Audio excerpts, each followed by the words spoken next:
2025-1054, kelas akuntansi 2 ingin menjelaskan materi tentang menulis ringkasan yang terdapat pada materi bahasa Indonesia. Tujuan dari pembahasan materi teknik menulis ringkasan ini adalah agar mahasiswa mampu memahami pengertian ringkasan, mengetahui langkah-langkah penulisannya, serta mampu menerapkan teknik tersebut dalam kegiatan akademik seperti meringkas buku, artikel ilmiah, maupun jurnal. Ini saya akan menjelaskan tentang teknik menulis ringkasan yang merupakan salah satu keterampilan penting dalam mata kuliah Bahasa Indonesia. Ringkasan atau summary adalah cara yang efektif untuk menyajikan tulisan atau karangan yang panjang ke dalam bentuk yang lebih singkat, tanpa menghilangkan maksud, makna, dan informasi penting dari teks aslinya. Menurut Croixcraft, ringkasan tetap harus mencerminkan isi, gagasan, dan pesan utama yang disampaikan oleh penulis. Perlu diketahui bahwa ringkasan berbeda dengan ikhtisar.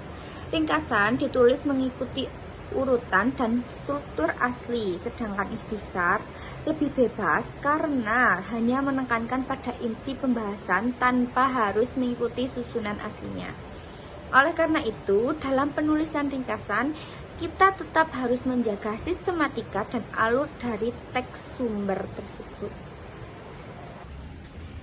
Kemampuan menulis ringkasan sangat dibutuhkan dalam dunia akademik, khususnya bagi mahasiswa, secara lebih cepat, efektif, dan terarah, terutama ketika berhadapan dengan teks yang panjang, seperti artikel, buku, atau jurnal.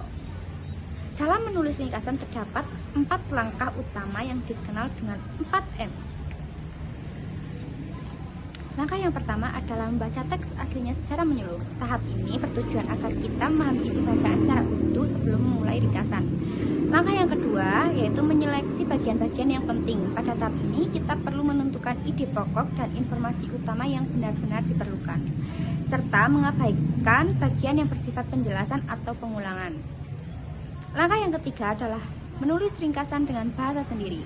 Penulisan ringkasan tidak harus sama persis dengan teks aslinya, tetapi tetap harus menyampaikan maksud yang sama. Langkah yang terakhir adalah membandingkan ringkasan dengan teks aslinya. Tujuannya untuk memastikan bahwa ringkasan yang dibuat tidak menyimpang dari isi bacaan yang tetap mencerminkan gagasan dari penulis. Sebagai contoh penerapan 4M, ketika kita membaca sebuah artikel ilmiah, pertama, kita membaca teks secara keseluruhan untuk memahami topiknya. Kedua, kita memadai ide pokok di setiap paragraf. Ketiga, ide-ide tersebut kita susun kembali dengan bahasa sendiri menjadi ringkasan yang lebih singkat. Terakhir, kita mencocokkan kembali ringkasan dengan teks aslinya untuk memastikan tidak ada informasi penting yang terlewat atau berubah makna. Selain langkah-langkah tersebut, terdapat beberapa prinsip penting dalam membuat ringkasan.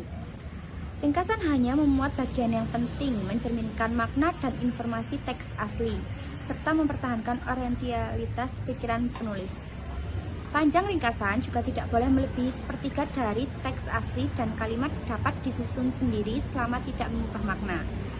Untuk menentukan pikiran utama, kita dapat membaca dari paragraf pertama dan terakhir pada setiap paragraf. Memperhatikan kata-kata yang dicetak miring atau tebal, serta mencermati angka, tanggal, atau tanda tanya yang biasanya ditunjukkan informasi penting.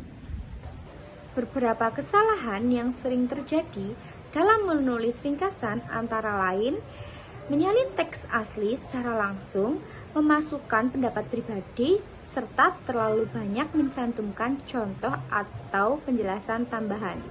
Kesalahan-kesalahan tersebut dapat menyebabkan ringkasan menjadi tidak efektif dan menyimpang dari tujuan utamanya. Dengan memahami langkah dan prinsip tersebut, kita dapat menghasilkan ringkasan yang baik, efektif, dan tidak menyimpang dari isi teks aslinya, sehingga membantu proses belajar dan pemahaman bacaan. Demikian penjelasan tentang teknik menulis ringkasan. Terima kasih. Wassalamualaikum warahmatullahi wabarakatuh.